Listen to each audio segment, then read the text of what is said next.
Godzilla City on the Edge of Battle.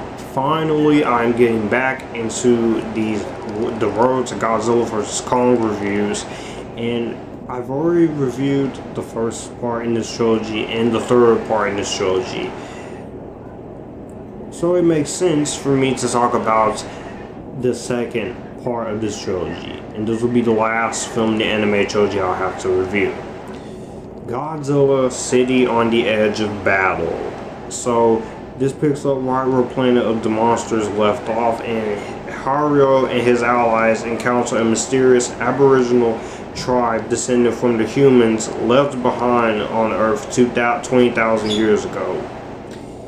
And they uncover a mechanized city, fort-sized fortress, formed from the long-lost anti-Godzilla weapon called Mechagodzilla.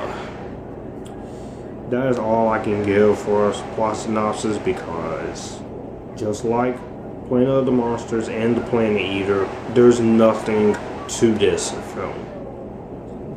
33rd movie in the Godzilla franchise, and the 31st movie to be produced by Toho. And this is just as worse as Planet of the Monsters. It's a little bit better than Godzilla the Planet Eater, but that doesn't change the fact that this is still a terrible movie. The positives are still the same. The voice cast is still fine. When the monster action does happen, it's actually pretty good. And when the movie, it does have a few, and the animation is somewhat decent, and the music is fine. That's pretty much it, because everything else here is just still the exact same. The writing isn't any better here.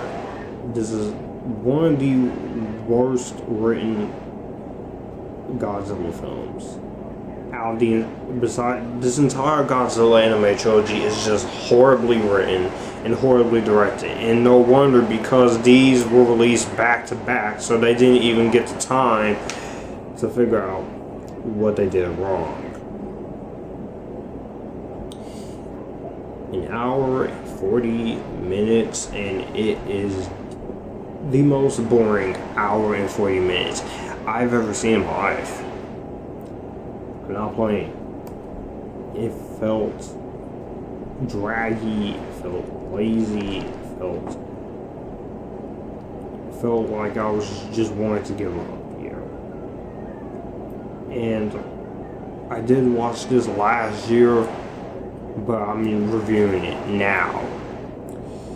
I almost just completely said no right then and there, because this is just, you don't understand how much entertaining, how much Godzilla, he is an icon to fans everywhere, and you do this to him.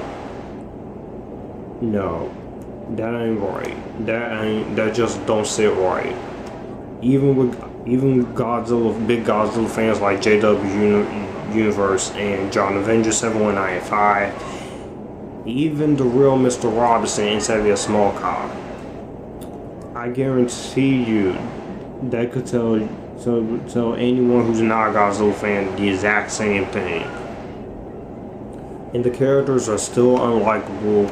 You still don't get anything towards these characters. It's just like with After, except with After, that is kind of a better movie.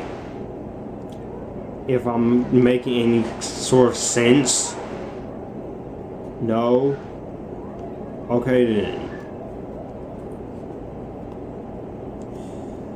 This is just complete trash, okay? Complete trash. Do not waste your time with this movie. You don't need to see it. It is not worth it. It is not worth the freaking boredom that you need to see. It is not worth sitting through an hour and 40 minutes. I have nothing more to say about it. I'm just gonna give this movie a complete skip it. And let me know what you guys think of this film down below. Do you like it? Do you hate it?